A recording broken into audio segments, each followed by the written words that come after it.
ప్రభునందు ప్రియమైన దేవుని బిడలారా, మీరంతా బాగా ఉన్నారని, ఆత్మీయంగా బలపడుతున్నారని ఆశిస్తున్నాను. ఈరోజు దేవుడు మనకిచ్చిన వాగ్దానము కీర్తనల గ్రంథం 84వ సంకీర్తన 5వ వచనం.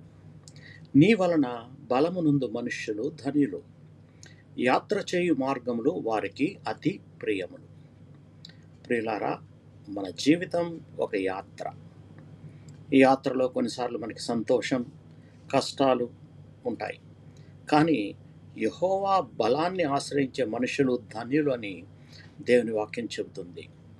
దేవుని బలం మన బలహీనతను మన శక్తిగా మారుస్తుంది.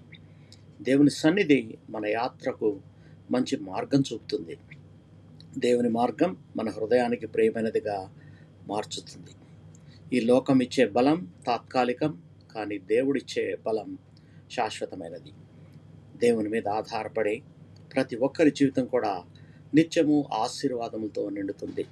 చిన్న ప్రార్థన చేసుకుందాం.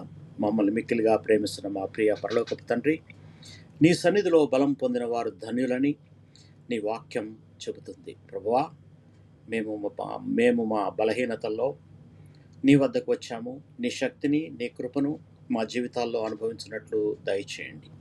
మా యాత్రలో నీవు దారి చూపండి. నీ మార్గములను మేము ప్రేమించి నీ సన్నిధిలో ఆనందంతో నడుచున్నట్లు ఆశీర్వదించమని మా ప్రభువును రక్షకుడైన యేసుక్రీస్తు పరిశుద్ధ నామములో ప్రార్థించి వేడుకొంచున్నాము తండ్రి. ఆమెన్. ప్రియులారా, మీకు ఏదైనా ప్రార్థన అవసరత ఉంటే నా వాట్సాప్ నెంబర్కి మీరు మెసేజ్ చేయొచ్చు. నెంబర్ +965 9472 4454. దేవుడు మిమ్మలను సమృద్ధిగా ఆశీర్వదించి మిమ్మల్ని ఆయన యందు బలపరిచి స్థిరపరచునుగాక. ఆమేన్, ఆమేన్.